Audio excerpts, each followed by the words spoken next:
Time's up, Admiral. Here it comes. Chevron 1, coded. For my ally is the Force, and the powerful ally it is. Life creates it, makes it grow. You failed, Your Highness. I am a Jedi, like my father before me.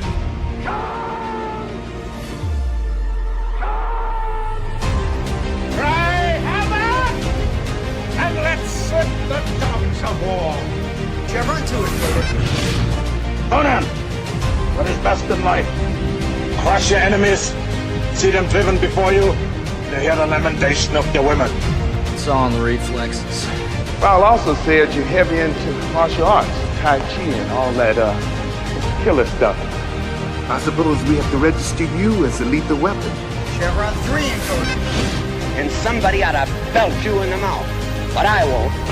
I won't. The hell I will. Chevron 4 encoded. Do you expect me to talk?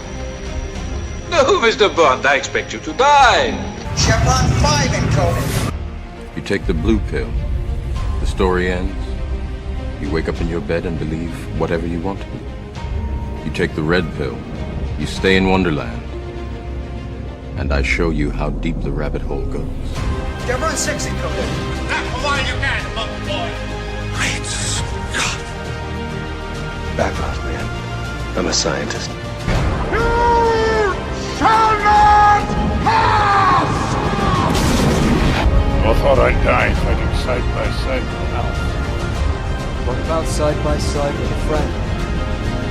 A day may come when the courage of men fails, when we forsake our friends and break all bonds of fellowship. But it is not this day.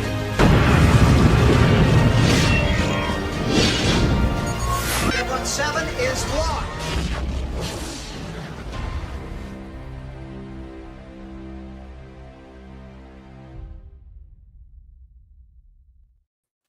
Hail and howdy, everybody. Welcome to Saturday Night Drive-In, where we strive to provide you with excellence of discussion when it comes to movies. And objectivity is the word here. And I'm trying to say it all with a straight face. I'm working really hard to not reveal the fact that we're just normal dudes and we have opinions, right, Jed? Yes, we are the ultimate normal dudes. You'll find us homeless outside Walmart. You'll find us dating your aunt when you don't want anyone to be doing that. You'll just find us in all the most inopportune places. And right now we're here talking about your childhood movies and sometimes absolutely eviscerating them. Yes. How you doing? You all right? I'm doing great. I'm excited to be here. This was my first time watching this movie, so I think we're going to have a good discussion about this because I know a little bit about what you think, and it's going to be interesting. This is my second time watching it. I saw Event Horizon in the theaters when it first came out. The marketing for it was terrible, so I thought it was just some sort of space thriller movie. No, back then, no, it was a body horror movie of sorts, and had no idea what I was walking into. And I've said it before. I said it last week. When I first saw this, I was freaked out by it because I wasn't prepared for it. And I don't do well with horror movies. It's not that I get scared. I just get freaked out. I don't like the feeling I have watching them. It's not something that sits well in my brain and in my soul. So I don't seek these things out. But that being said, I will say that watching this for the second time ever, it's been literally 97 to 07, 07 to 17, in almost 20 years now. It's about 18 odd years. Since 97? Well, no, 97 to 07. It's almost 30 years. I'm sick. Leave me alone. I don't do math. Do I look Asian to you? I'm getting the racism out of the way here. No, listen, all right, almost 30 years, whatever. My point is, it's been a long time since this movie came out, and it's been a long time since I saw it. And rather than being freaked out this time, I was rather unimpressed overall. I wasn't very. People swear by this movie; they swear by it. And what I watched yesterday, was not scary. Uh, the the practical makeup was rather tame, and the performances kind of felt mailed in. And also an interesting cast. I mean, it's a cast of several notables: Lawrence Fishburne, Sam Neill, and other people you'd recognize from many other things over the years. But I felt like nobody really gave a powerful performance, and it just was. And it felt like it was just kind of moving along. I didn't. I felt a little tension at the end, but only because I remembered what was going to happen, and I'm like, okay, yeah, this is how I remember it happening. And I mean, am I off beat here compared to your now first time seeing it, my second time seeing it? How are you feeling out of the gate on this? I'm a little bit meh on it, similar to you. I think I enjoyed it more than you. A lot of the science was surprisingly accurate in some I knew you'd like the instances. science. I knew that the more grounded scientific stuff, I knew that would appeal to you. They did a great job in some stuff. Like I really like the idea of the gravity couches because yeah, they don't have faster than light travel. Normally, the event horizon is an exception, obviously, and so the ideas of traveling at high acceleration will liquefy your body if you go fast enough. So that was interesting. But they just hand waved gravity, and I hate that in I stories. know Like you yeah, do. we just turned on the gravity. How? What? And oh yeah, we just have a black hole suspended in a magnetic field. Yeah, I What? mean, let's take a minute here and say hail and hi to the chat, guys. Sorry, we dove right in and say hi to you guys. Hope you guys are enjoying yourself. Have a good time this Saturday evening. Remember to hit those like buttons and we'll get going. Now you're right. The black hole thing. Here's the thing. This movie takes place literally just 20 years from now. 20 odd years from now. This was made in 1997. I guess they were kind of thinking we'd be a little more advanced in our spacefaring at this point. Most science fiction films are more optimistic than they should be. I mean, Mhm. just think back into 2001: A Space Odyssey. That was 40 years of advancement they were theorizing about, less than 40 years, and they thought we'd have moon bases, be going out to Yeah, Saturn. yeah. I missed all of that. Instead of moon I bases, we got fallen towers. Oh my goodness, that's dark. That's dark, dude. The dark timeline. We are in the darkest timeline. We're still there. Okay, But we're still there. I do Yeah. have to. I'm forced to forgive a lot of science fiction films for being overly optimistic. So I just in my brain pretend that Mhm. it meant 2147. But yeah, it's way Yeah. too soon for a lot of these advancements, especially Mhm. containing a black hole. Yeah, where's the science for that? And containing. Oh, I mean, there. That's part of the problems I have with this movie. They gloss over a lot of important stuff that should be focused on. Where did you Like get a the black? hell dimension. Yeah, or where did you get it? Where did you get a black hole? Did you make one? Because I that's mean, insane. yes, I mean, the only very rarely do you have when we talk about point singularity technology, that's usually super advanced technology in science fiction to create and control a point singularity so it doesn't essentially suck in your ship. I That's mean, more advanced than Doctor Who mhm, technology. They have a collapsing star that's about to go supernova contained in a moment of time, the Eye of yeah. Harmony. And a black hole is way more insane than a almost supernova. Yeah, I mean, Romulans, the Romulan Star Empire in Star Trek, by the time you get to TNG, all their warbirds are powered by artificial point singularities they create. So that we're talking super science in sci-fi here. And in 2047 or 2057, whichever one it is, you're telling me they've mastered containing a black hole? If you've mastered that, your science should be way more advanced than thrusters and suspended sleep.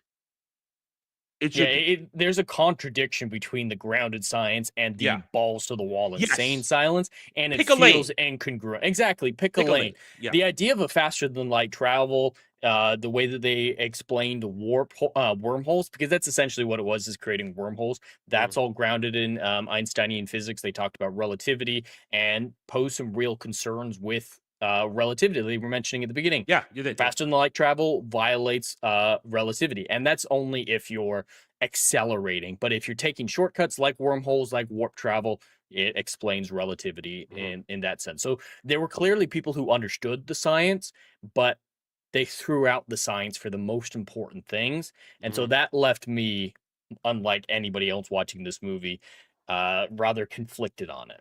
And well, listen, I was conflicted too because I'm thinking my exact thoughts were, okay, here we go. Here is the whole point of the Event Horizon. The ship is to fold space. Now, once again, we're not even that's something completely different than wormholes and this and that. Folding space. I mean, first time I got exposed to the idea of folding space is Robotech. When I first watched Robotech as a little kid, the idea of folding space, where you take one point in space and another and go like this. That is wormhole. Yeah. Is it wormhole? It's not warp, but it is wormhole. Okay, because I've never heard wormholes described like that. Because then the other version, the more famous version, is Dune. Because the Spice Navigators, when they're all hopped up on Spice and Navigator ships, they warp reality and fold space, travel without moving.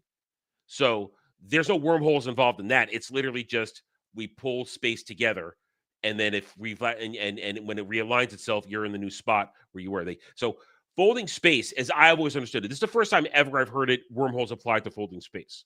So it can apply in a lot of different ways, but wormholes are connecting 2 points into the same space, and that's what he's saying he's doing is you're passing through this. Then they're using crap terminology for science their fiction. terminology is terrible, and like just the gravitons are getting away, and all that shit was terrible. Yeah, but warp, the best way it's described is how it was in the movie, imagining space-time as a piece of paper or a fabric, and warp is where you bunch up that fabric and move it in bundles towards you. So you're going through big bundles of space at a time, whereas a wormhole is the folding of it to make those 2 points identical. You see, if you talk about like that, okay, wormholes, shortcut, that I understand. I've seen plenty of science fiction, Stargate, Star Trek, all kinds of stuff using wormholes. That makes sense to me. But never have they actually used the term folding space in any of those in connection to wormhole travel. There's wormhole travel, and then there's folding space. Which it does present a problem in this because folding space and cracking portals into other dimensions are completely different things. Yes, there's the point. Yes. Yeah, and a wormhole can take a ship through, or theoretically, of course, we're talking theoretically, to a different point in our universe instantaneously, but it can't create a whole onboard ship. What type of warp drive or faster than light wormhole drive or whatnot can move the ship, but can also make an onboard portal to step through like a Stargate? It seems like they're trying to do Star Trek and Stargate at the same time, and it's just a little contradictory. But yeah, no. Yeah. A wormhole is not going to punch through dimensions. That's a completely different thing. We jump to this right now. So Jed set up the movie. So those who might be wondering what's going on, we jumped right into that discussion. Well, Event Horizon takes place in 2047, and in this universe, 7 years prior, the Event Horizon was an experimental spacecraft trying to achieve faster than light travel for the first time. And 7 years before the events of the story, it just disappeared. People know about it. It's a huge space disaster that has a terrible reputation. Well, for some reason, that ship has reappeared near Neptune, but in Neptune at the same time. They keep using the wrong terminology for it's in the clouds of Neptune, so it's in Neptune, but they're like in orbit around Neptune. Those are different things, but it's at Neptune. And so Sam Neill, the scientist who helped create the Event Horizon ship, gets with a rescue team, and they're going to go see what happened on the Event Horizon. And just all hell, quite literally, breaks loose when they board the Event Horizon. Yeah, because apparently, cutting to the chase now, they all think that nobody knows what happened. So the mystery part of the movie first is where did it go? What did it do? And after the explanations of what he meant to do with his gate system, the gate engine, whatever the hell they called it, essentially, whatever portal or wormhole they opened up didn't go to another point. It just took the ship to another dimension. It swallowed the ship up, the original crew, and essentially turned out to be a hell dimension. Maybe not hell itself or anything like that, but a hell dimension. And 7 years later, it spat it out, and it, for lack of a better term, turned the ship into a haunted house with a will of its own. A sentient haunted house, yeah. Yeah, yeah, yeah. Which that's essentially what this movie is when you break it down to its bare bones.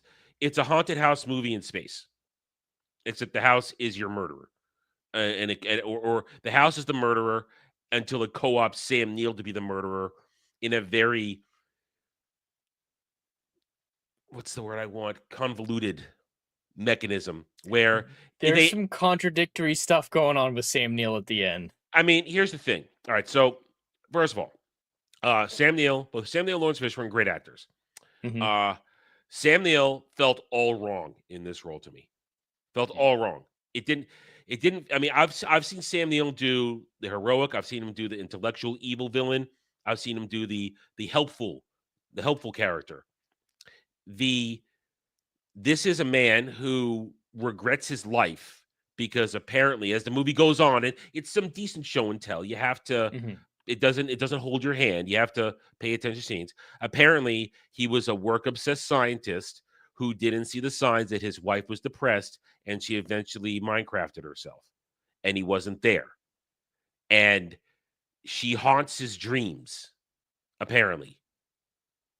And once they got back onto the ship, because the ship was possessed by the hell dimension, and we'll talk a little bit about what it means at the end of the show.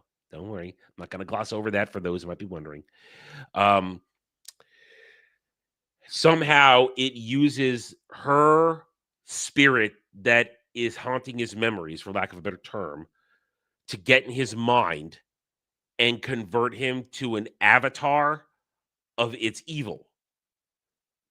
And even though one point it claws out his eyes, they're just kind of there and shut. And even after he gets spaced, it reincarnates him as a bloodline scarred naked man.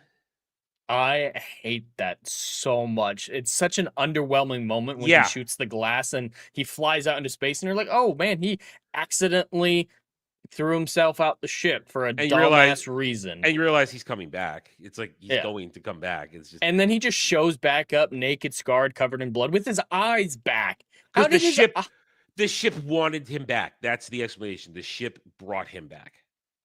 Which is just insane. All right, the end of this movie is just completely insane, and not for the right reasons. The hell dimension stuff is kind of interesting. The body horror stuff is mainly in security footage, which I do want to dive into that more.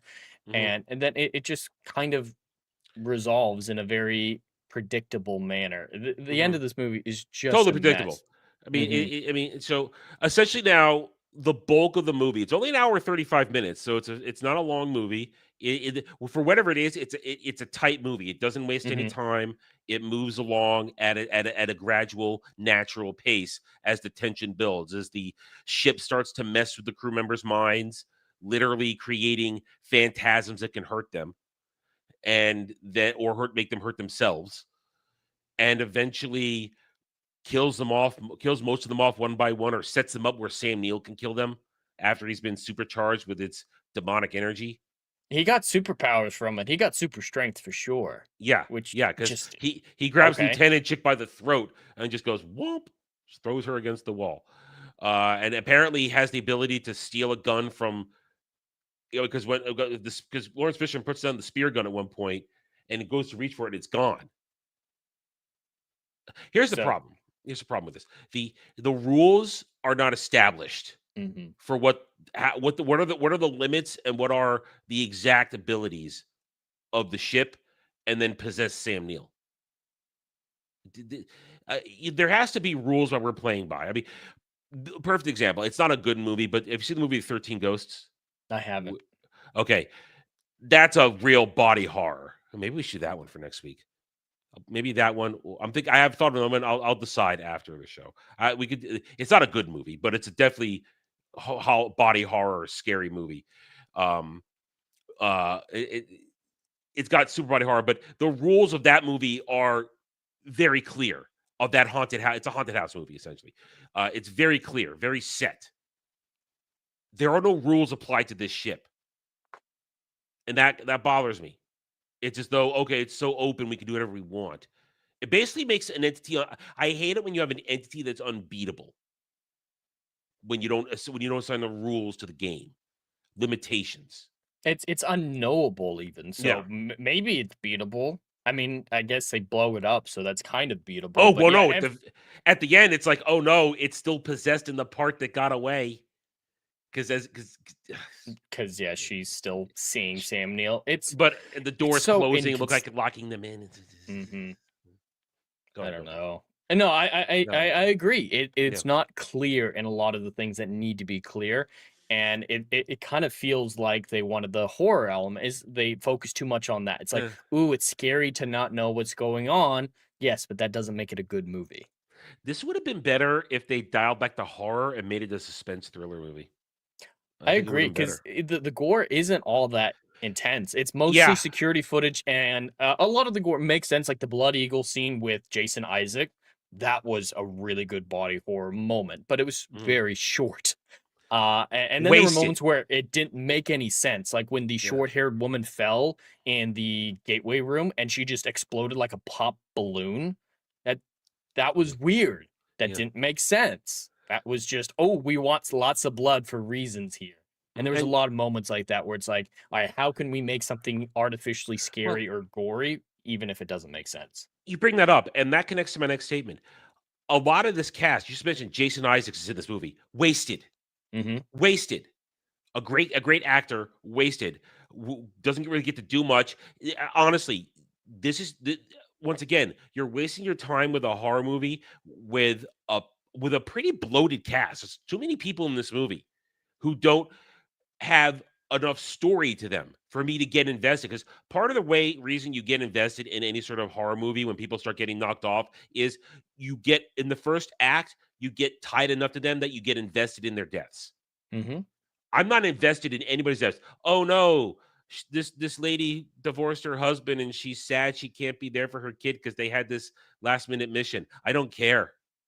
Mommy, Lawrence Fishburne's the only character I care about in the end. Yeah, Sam Neill I did for a while, and then it all just falls went apart. weird. Yeah. I mean, Lawrence Fishburne is the only person I feel like that gave a performance in this. He's the best part of the movie for me. Yeah. But well, that's because he has an actual character arc, or at least he has an actual character.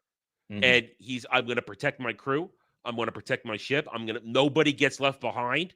And then he does what that type of leader is set up to do. He will sacrifice himself to save everybody, which is fine. I have no problem with that. It was set up perfectly. And even to not even to atone for leaving a man behind once. It's like, this time I'm going to make sure that everybody gets away without cost to them. So he's fine. But again, it's a very serious Lawrence Fishburne. There's no room. It's a very narrow character. There's no extra stuff to it. But again, he's barely defined. He's defined just enough, but nobody else is. How am I going to care when I see this lady's kid with deformed legs from sores and shit like that? Why do I care? You're just showing me those legs to freak me out. That's all you're doing. We didn't see her with, maybe one thing if he showed her saying goodbye to her kid at the start of the movie when they're launching or something, bye, mommy, something like that to maybe emphasis the connection. But she just misses her kid. She's not going to be there. She's gonna miss the holidays. And that there's not enough. Or the kid who gets zoned out and then he comes back to his senses when he's about to get spaced. It's just and then the extra gore of the basically cell implosion that happens, as we've talked about in the past, when you're stuck in the void of space and you shouldn't try to take in a breath. You're supposed to exhale first. The excessive blood cell explosion, that unnecessary.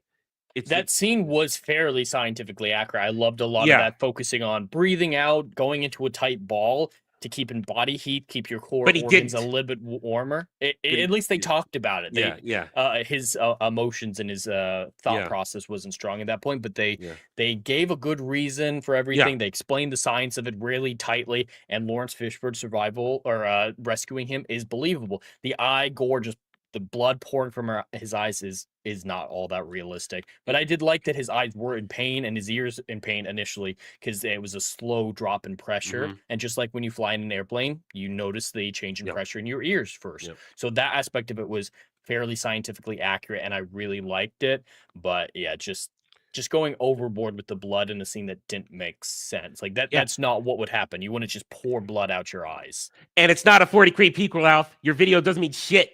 It's not a 40K prequel. Anyway, so yeah, so it's just it's but again, shouldn't showing the blood. It's done for the sake of shock value. Then you have the other guy with the bomb, and he gets blown up. It's I have no attachment to any of these characters. It's not worth my time.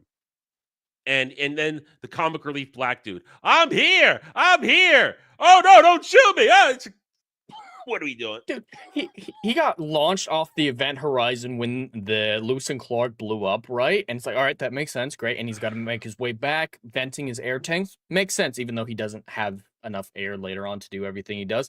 But they show him leaving Neptunian atmosphere in 10 seconds. And it's like, I got to get back. And he somehow does re-entry in a spacesuit from one burst of his air tank. I was just don't show him outside of Neptune. Just show him floating around in the blue clouds or whatnot, and you're fine. Why did you have to send him? That's like saying, oh no, I fell out my New York City apartment window. I'm suddenly in London. Let me just walk back across the Atlantic Ocean. Yeah. In 5 minutes. The distances involved were absolutely insane. It was too much to be believable. That moment really killed my suspension of disbelief when you saw him in orbit. And he what does he do the entire movie? Cracks jokes. And you think for a second he's going to save the day when he comes up to when they're confronting Sam Neill on the bridge, but no, he's just there to get shot at. And then show up and to open Sam the door. Neill shoots him like an idiot. I'm so conflicted on this movie because as I keep talking about, I really enjoyed the science. The premise was interesting for a while. I enjoyed watching it, but in the end, it was very predictable. And there were just so many decisions that were gratuitous and made for shock value rather than substance. And let's look at Dr. Weir. Interesting name choice for a movie like this. Dr. Weir, Sam Neill's character. His fall to becoming one with the ship, honestly, it makes no sense. Why would he become so entranced and connected to a ship of hell? Yeah, they don't give a definitive reason. Like, what is the ship getting back to him? Is it like, I'll help you forget? Or there's bliss in me, and there's like a drug element. He goes on and on about how I love the pain. It's going to be great. He's suddenly a masochist. Yeah. There's and his whole arc is avoiding the pain that he feels, the grief he feels about his wife, and then he becomes a masochist and is like, oh yeah, give me more pain. It's contradictory and it's rushed. I think his descent is very rushed. You get a few great moments of the building up to it, waking up in bed, seeing the pictures, the focus on him shaving. That means a lot more after you get the final context. And then that vision sequence where he actually relives the moment of the Minecrafting. I think those are good, but you need more connective tissue between them. There's no substance. It's none. I don't care enough. And it doesn't make sense. Why have you become a psychotic madman? And I mean, it'd be one thing if the ship had been whispering since he arrived. Like if you give us more that the ship is slowly taking him over, that he's having more internal conversations about it. If like you said, if it promises him something in return, but he just kind of goes, "All right, I'm gonna gorge my eyes out, yet not really, because my eyes just look." That makes no sense. You see him gorge his eyes out, but then it's all closed up, and they're not open cavities. Then his eyes come back later. Well, that's not his real body anymore. It's a remanifestation of his body. Does it say that? He says the ship brought me back. I got the implication from that is like it used the docking arm, grabbed him before he died outside, put him in the airlock. How did it rebuild a body? My interpretation of that is the ship used its supernatural powers to grab his soul and reconstitute it in a new body. Because look at all the it doesn't because all the scars on his body, Mhm. like it repatched him into a new body or some shit like that. That's so And lazy. That's just yeah. hand waving all the mysticism of it. And also we can have a fisticuffs fight with Lawrence Fishburne. And Lawrence Fishburne can have his moment. It's, I, as I said at the beginning of the show, I remember being freaked the fuck out because I wasn't prepared for this movie as a kid. But then watching it now, nearly 30 years later, I'm massively underwhelmed, and I realized, wow, I was a pussy to be freaked out by this movie. I was a pussy. There's nothing frightening about this movie. It's not. You've got to either commit to the body horror or not really do it. The fact that you just bring it up in a couple moments, especially video cam footage or quick flashes, it doesn't have the impact. So it just feels jarring. So I think this movie would have been a lot better if, like, those bodies that they found at the very beginning, some of them were still alive. You see them walking around. They're extensions of the ship doing its bidding, kind of like Sam Neill at the end. Yeah, there you that go. way there's a physical force, and maybe they're hallucinating over it to see their friends or whatnot, but it's really the extensions of the ship, and you can really get some great body horror from those active elements. But it doesn't seem like the movie knows what it wants to be. Does it want to be grounded or balls to the wall fantasy science? Does it want to be body horror? Does it want to be suspense? And so it keeps flipping between all these different things that it doesn't have a unified sense of itself. That's a perfect description. Because as I said, I feel like there's a space thriller movie in this that they decided to abandon for body horror about halfway through. You just need to make the commitment. I think either would have been fine. You've just got to make the decision. Yeah, You I can't have agree. your cake and eat it too. Yeah. I And want to then see there- more of the hell dimension too. We need to know more about the stakes. Well- What does it mean for a ship to be alive? I agree with that because if we saw more of the hell dimension, then maybe, just maybe, we could put the rest to bed. This theory, it's 40K universe, because that's a thing. It's 40K universe. No, it isn't. There is one line with they grab onto this. It's a realm of chaos and it's evil. Well, yes, the warp is chaos and it's evil. That's it. That is the only line through which people say, oh, it could be 40K. That's it. There's no remote evidence. Yes, 40K have been in existence since the 80s through I forget the name of the White Dwarf and Rogue Traders like that. It's been out for well over a decade at this point.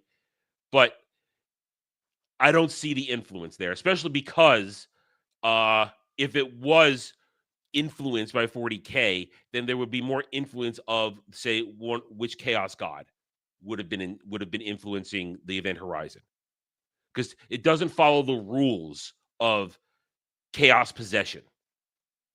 It doesn't in this. Chaos possession is a gradual thing. It's not an instantaneous thing. Yes, it can alter reality and warp things, but at the same time, if this was a chaos, if the Event Horizon had been in the warp, it would have emerged looking like a ship of chaos, not just the ship possessed by demonic spirit. And I think it should have been possession. They said the ship itself came to life. Yeah. It just said, something got inside of it. Yeah. Not just the ship is alive. Because that the ship of alive, because at least that final moment where they cut it off and they escape, they get picked up, and you know that as soon as in her dream, as soon as that face mat comes up, it's gonna be the jump scare. Oh, look, it's Sam Neill. But then she gets snapped out of it and they're awake. Like, okay, we need a sedative, calm her down. And then the door closes and realize, oh, well, I guess this part of the ship is still alive and sentient too. Then it just says a cliffhanger then it's just the end. That's it. Not impressed. I know some people swear by this movie, but I'm not impressed. Watching it as not a scared kid anymore. Not impressed, not frightened, not disgusted. I remember being disgusted and freaked out as a kid. Not so much this time. I guess age. The only really disgusting thing is the Jason Isaac scene, which was great, but I've seen Blood Eagle and other stuff. And this was a double blood eagle. Yeah, so I've seen it before, so I wasn't shocked. Anyway, you got anything else you want to say about this?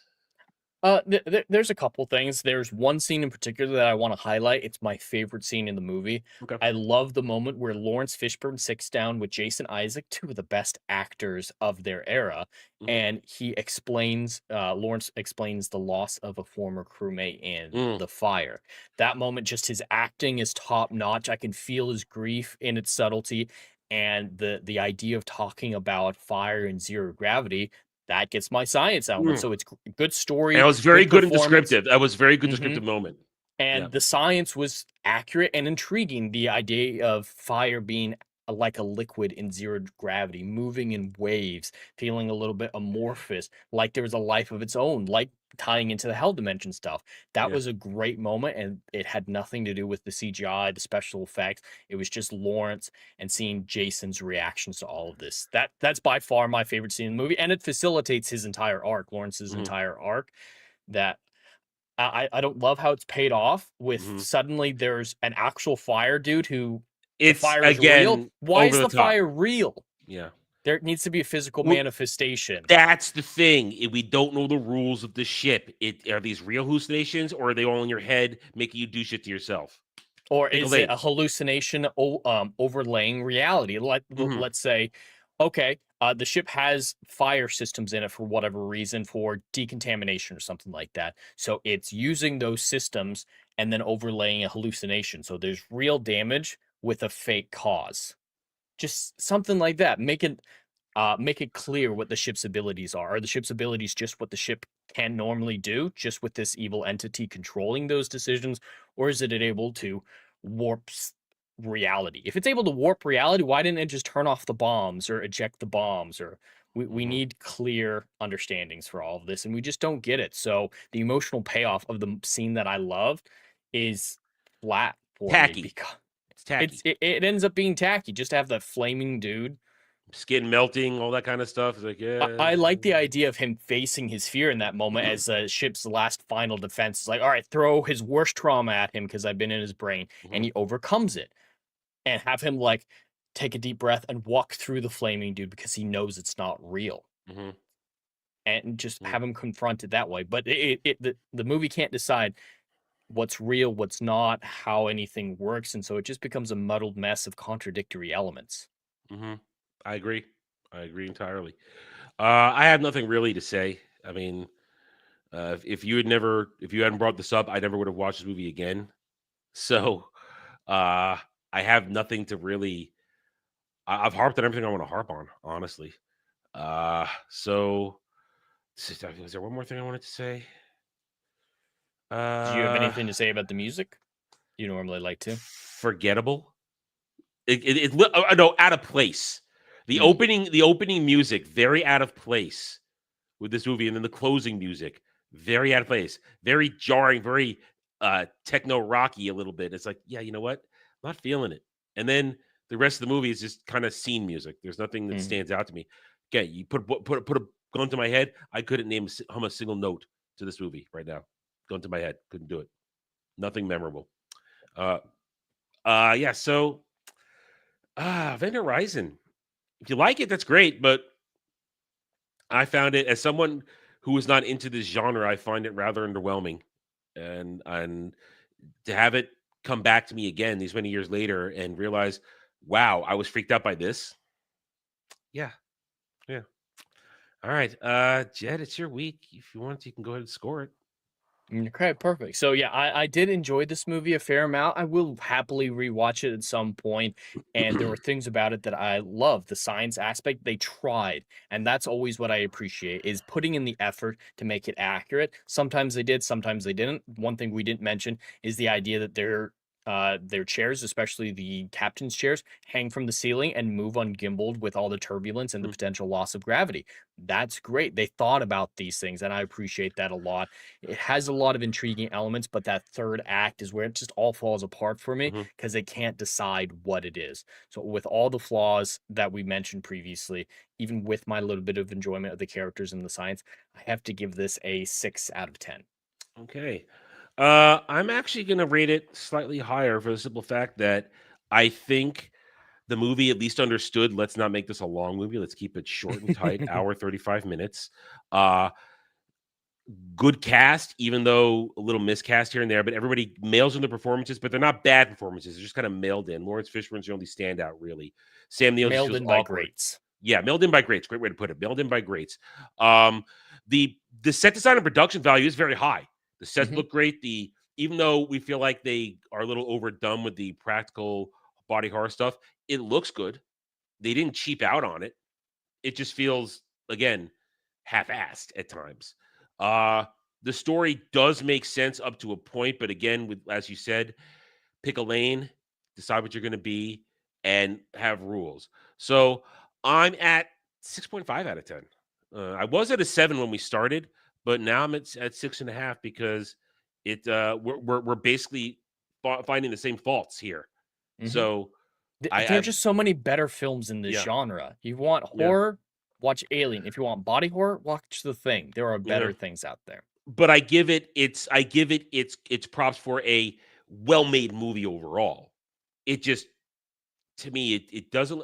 It's one of the movies I don't feel like lives up to the standards that a lot of people place on it as this all-time thing, and I didn't see it because we've done these things where I haven't.